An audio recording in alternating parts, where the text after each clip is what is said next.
پیارے بچوں، آج ہم چھٹی جماعت کی علم شہریت کی کتاب سے 5ویں سبق ضلع انتظامیہ اس سبق کے سوال و جواب کو حل کریں گے۔ سوال نمبر 1 ہے بچوں، ایک جملے میں جواب لکھیے۔ نمبر 1، ضلع انتظامیہ کا سربراہ کون ہوتا ہے؟ اس کا جواب ہے ضلع انتظامیہ کا سربراہ حاکم ضلع یعنی کلکٹر ہوتا ہے۔ نمبر 2، تحصیلدار کی کون سی ذمہ داری ہوتی ہے؟ اس کا جواب ہے تعلقے میں امن و امان قائم رکھنا تحصیلدار کی ذمہ داری ہوتی ہے۔ نمبر 3، عدالتی نظام میں سب سے اوپر کون سی عدالت ہوتی ہے؟ اس کا جواب ہے عدالتی نظام میں سب سے اوپر عدالت عالیہ یعنی سپریم کورٹ ہوتی ہے۔ نمبر 4 ہے، کن آفات کی اطلاع ہمیں پہلے ہی مل سکتی ہے؟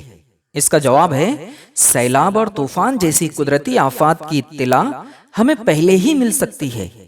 سوال نمبر 2 ہے بچوں، جوڑیاں لگائیے۔ ایک طرف ہے ستون الف اور دوسری طرف ہے ستون بے۔ صحیح جوڑی اس طرح ہے بچوں، حاکم ضلع اس کی جوڑی ہے قانون اور حسن انتظام قائم کرنا، ضلعی عدالت اس کی جوڑی ہے تنازع کو حل کرنا، تحصیلدار اس کی جوڑی ہے تعلقہ ڈنڈ ادھیکاری۔ سوال نمبر 3 ہے بچوں، درج ذیل نکات پر بحث کیجئے۔ نمبر 1، آفات کا انتظام۔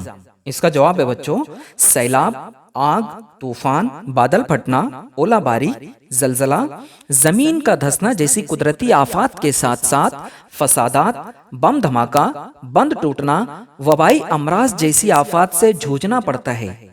نظم و ضبط اور سائنسی طریقے سے آفتوں کا مقابلہ کرنے کو آفات کا انتظام کہتے ہیں۔ نمبر 2 ہے حاکم ضلع کے کام۔ اس کا جواب ہے بچوں ضلع انتظامیہ کا سربراہ حاکم ضلع ہوتا ہے۔